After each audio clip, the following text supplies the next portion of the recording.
and have impact. And I can have impact in the community around me and see a tangible difference. And I think that's a wonderful outcome.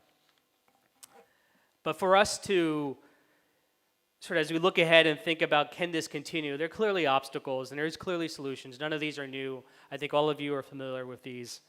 The 1, 2, and 3 hindrances to giving are lack of transparency and accountability. If I give, will I be able to see the impact of my giving? If I give, who do I hold accountable? The second is unfriendly tax laws for donations. So the tax scheme in India not incenting giving, not incenting the full potential of giving. And the third ties back to this whole notion of novice givers, which is a lack of awareness for the channels for directing money. So if I'm a novice giver, how do I do it? How do I go about doing this? Who do I give to? Who can I trust to give?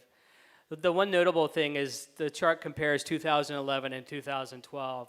And in all three of these bars, you'll see this drop in the number of people citing that particular root cause as a hindrance to giving. And I found it particularly interesting that the lack of transparency and accountability in 1 year dropped from 70 to 53%. My belief is I don't think actually anything fundamentally or structurally has changed. I don't think it's that there's that much more transparency in the system. There's that much more accountability, that the bad actors are out of the system. Like a lot of things in India, I think donors, would-be donors, are figuring out ways to cope with this. They're figuring out ways how to work with organizations like Dasra Give India to give money. I think it's a good indication that people understand there are challenges, but there are roots around those challenges as well. And so as we think about these types of challenges, particularly the first and the third, because the second to some degree is out of our hands, raising accountability and raising awareness levels of how to give and where to give, this group can have a pretty large impact upon that. And so as I just wrap this up, I'm being told my time is up. Since launching the India Philanthropy Forum in 2010, it's been interesting to watch the evolution of this space just over this short period of 3 years, and the evolution of the share of voice, the conversation that philanthropy gets in India because of people like you. I think there's a tremendous amount of good that can be done.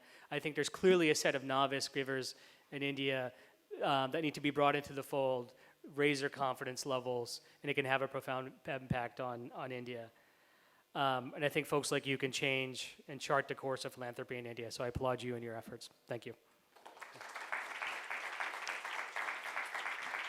Thank you, Urban, not just for your speech, but the entire Bain team for putting all of this work and analysis down. And I think this is really the benchmark of rating philanthropy and analyzing it in India. And I think, every year to see these trends captured is phenomenal, especially when Urban first took on this assignment in 2010. There was very little benchmarking that even occurred.